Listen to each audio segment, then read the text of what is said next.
Hello everyone. सो ये हमारी read previous year solving की क्लास है और ये क्लासेस हम 2025 में जो रीड का एग्ज़ाम होने वाला है उसकी प्रिपरेशन के लिए चला रहे हैं। और आज की क्लास में हम अपनी लैंग्वेज फर्स्ट हिंदी को सॉल्व करेंगे। हिंदी के टोटल 30 क्वेश्चन आते हैं और आप लोग मुझे कमेंट बॉक्स में ज़रूर बताइएगा कि इस वीडियो के एंड में आपके 30 आउट ऑफ कितने मार्क्स आए हैं। सो चलिए हम अपना पहला क्वेश्चन देखते हैं। कौन वर्ड घोष नहीं है? तो दो तरीके के वर्ड पाए जाते हैं, एक होता है अघोष और दूसरे होते हैं सघोष, जिन्हें हम घोष वर्ण भी कहते हैं। तो ये वर्णमाला का पहला और दूसरा जो वर्ण होता है वो अघोष कहलाता है। उसके अलावा तीसरा, चौथा और जो पांचवा वर्ण होता है वो घोष या फिर सघोष कहलाता है। इसके अलावा जो हमारे 13 स्वर हैं वो सभी सघोष या फिर घोष कहलाते हैं। अब अपने क्वेश्चन को देखते हैं। ए जो कि एक स्वर है तो ये घोष होगा। आ जो कि एक और स्वर है तो फिर ये भी घोष होगा। अब आप देखिए चा छ, चा और छ, तो ये कौन सा शब्द वर्ण है? दूसरा वर्ण है, तो इट मीन्स ये क्या होगा? अघोष होगा। और जबकि पूछा है कि घोष नहीं है तो यही वाला हमारा राइट आंसर होगा, मतलब कि ऑप्शन नंबर बी हमारा राइट आंसर है। नेक्स्ट क्वेश्चन है, किस शब्द में रा स्वर नहीं है? तो इसका राइट आंसर है ऑप्शन नंबर डी, रिवाज। रिवाज में रा स्वर नहीं लगा है, बल्कि बाकी सब में देखिए रा स्वर लगा हुआ है। नेक्स्ट क्वेश्चन है, किस ध्वनि को अनुस्वार कहा जाता है? स्वर के बाद में आने वाली नासिक ध्वनियाँ, स्वतंत्र रूप से उच्चारित ध्वनियाँ, स्वर के साथ आने वाली ध्वनियाँ, व्यंजन के बाद में आने वाली ध्वनियाँ। तो इसका राइट आंसर है ऑप्शन नंबर ए, ये नासिक की ध्वनियाँ होती हैं जो कि स्वर के बाद में आती हैं। अनुस्वार कौन कौन सी हैं? दो अनुस्वार है, एक है अंग और दूसरा है आहा। नेक्स्ट क्वेश्चन है, किस शब्द में गुण संधि है? तो संधि 3 प्रकार की पाई जाती है, स्वर संधि, व्यंजन संधि और विसर्ग संधि। स्वर संधि के भी 5 भेद होते हैं, जिसमें से एक भेद होता है गुण संधि का। अब गुण संधि को इस तरीके से याद रखिएगा, इसमें ए की मात्रा आती है। किसकी मात्रा आती है? ए की मात्रा आती है, सॉरी स्मॉल ए की। किसकी? ए की, छोटे ए की मात्रा आती है। आप देख लीजिए किसमें छोटे ए की मात्रा आ रही है? भारतेंदु में ही केवल और केवल तय पे छोटे ए की मात्रा आ रही है, और कोई सा शब्द ऐसा नहीं है जहाँ पे ए की मात्रा आ रही हो। तो आप गुण संधि को इसी तरीके से याद रखिएगा। नेक्स्ट क्वेश्चन है, वृक्ष वृक्षाया में संधि विच्छेद होगा। वृक्षाया का संधि विच्छेद होगा जो जिन भी शब्दों में बीच में आधा चा, आदशा इस तरीके के शब्द मिल जाए तो उसमें कौन सी संधि होती है? व्यंजन संधि होते हैं, और उनका संधि विच्छेद इस तरीके से होता है। पहले हम वृक्ष लिख देते हैं, जो भी आधा शब्द है वहाँ पे हम प्लस लगा देंगे, फिर दूसरा आ जाएगा जो भी हमारा शब्द रह गया आगे का, छाया। तो कौन सा है? उसका ऑप्शन नंबर डी सही है, वृक्षाया, वृक्ष प्लस छाया। और इसमें कौन सी संधि है? व्यंजन संधि है। श्रमशु शब्द का तत्व शब्द रूप होगा मूछ, अश्रु, आंसू या असुर। तो उसका राइट आंसर है मूछ। मूछ को का अगर हम तद्भव रूप देखें तो मतलब कि सॉरी मूछ का अगर हम तत्सम रूप देखें तो शशम होगा, शमशु होगा। तद्भव शब्द कौन शब्द होते हैं? जब हम संस्कृत के शब्दों को थोड़ा तोड़ मोड़ होकर अपने हिंदी में यूज़ कर लेते हैं तो वो सब तद्भव शब्द कहलाते हैं। नेक्स्ट क्वेश्चन है, विपरीत अर्थ का बोध कराने वाले शब्दों को कहते हैं। तो जो शब्द हमें विपरीत का अर्थ कराते हैं उन्हें हम विलोम शब्द कहते हैं। जैसे कि अच्छा का विलोम की बात करूँ तो क्या होगा? बुरा। तो क्या है? विपरीत अर्थ का बोध करा रहे हैं। वर्ण शब्द का अर्थ नहीं होगा रंग, आकाश, जाति, अक्षर। तो रंग, जाति और अक्षर ये सब वर्ण जाति के ही अर्थ होते हैं, जबकि आकाश जो होता है वो वर्ण जाति का अर्थ नहीं होता है। कौन शब्द कमल का पर्यायवाची नहीं है? जलज, अम्बुज, मनसिज और पंकज। तो जलज, अम्बुज और पंकज कमल के ही पर्यायवाची हैं, जबकि मनसिज कमल का पर्यायवाची नहीं है। जिसका मन व ध्यान दूसरी तरफ हो के लिए एक शब्द होगा मनन, बेज्ञान, मनवा, अन्य मनस्क। तो उसका राइट आंसर होगा ऑप्शन नंबर डी।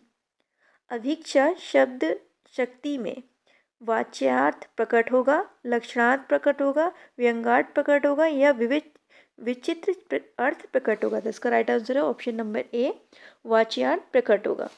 भाववाचक संज्ञा के अंतर्गत आते हैं।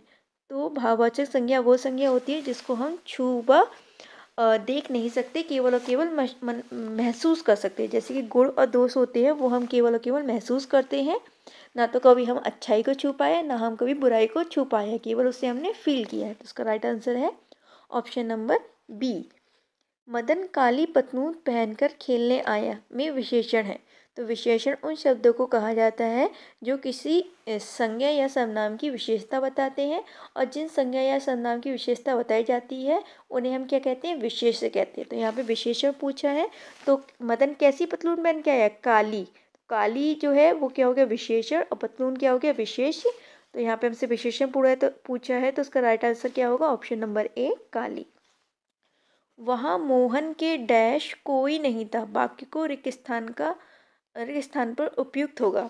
तो ये क्या आएगा, वहाँ मोहन के अलावा कोई नहीं था।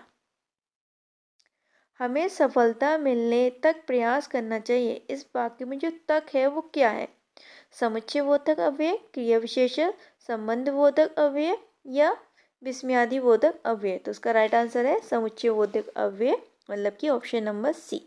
को और के लिए कारक के चिन्ह है, तो आप पढ़ के देखिए, कर्ता ने कर्म को कर्ण से संप्रदान के और के लिए, तो क्या आया right answer, option number A, संप्रदान के और के लिए, को और के लिए।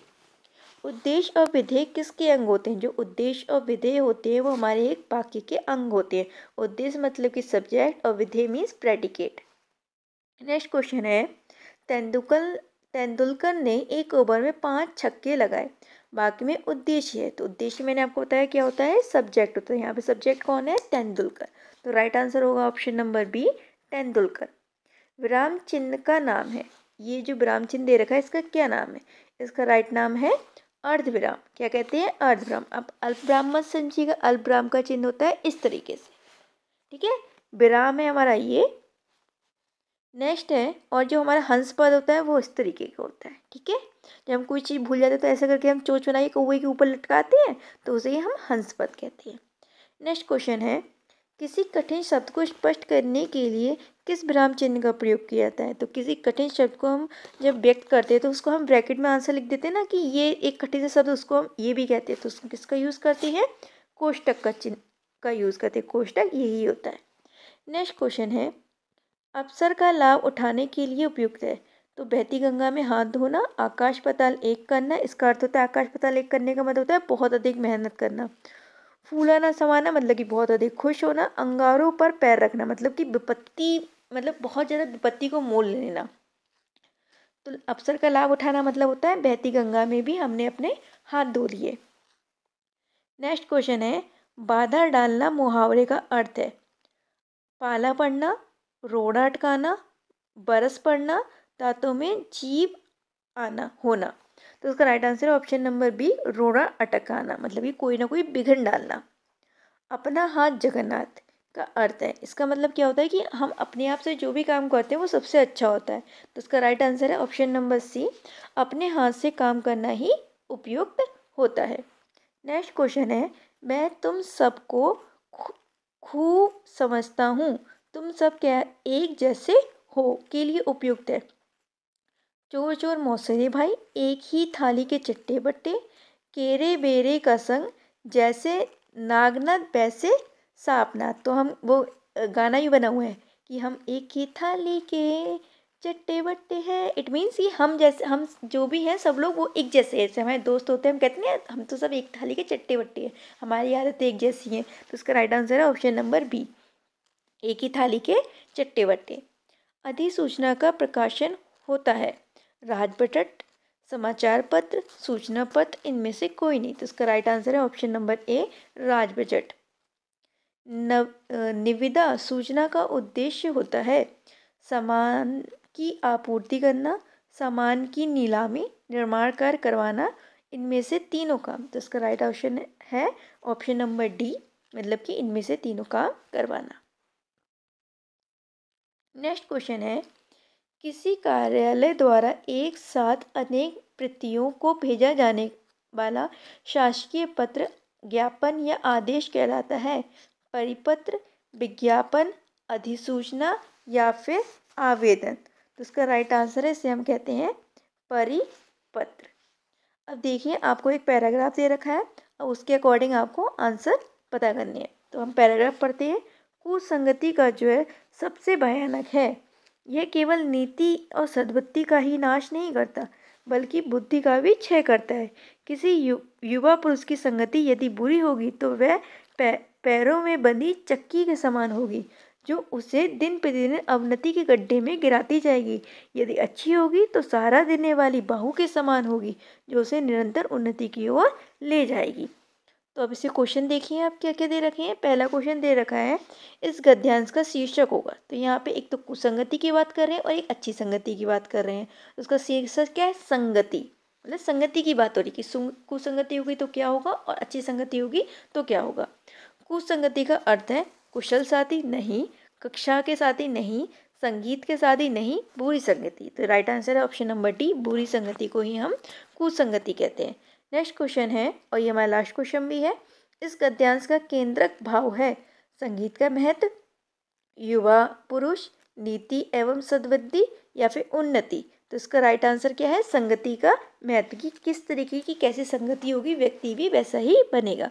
सो यहाँ पे हमारे जो 30 क्वेश्चन थे वो सॉल्व हो गए हैं। आप लोग मुझे ज़रूर बताइएगा कि आपको 30 आउट ऑफ कितने मार्क्स ऑब्टेन हुए, और इसके बाद की जो क्लासेस है वो हम मतलब जो पेपर है वो हम नेक्स्ट क्लास में देखेंगे।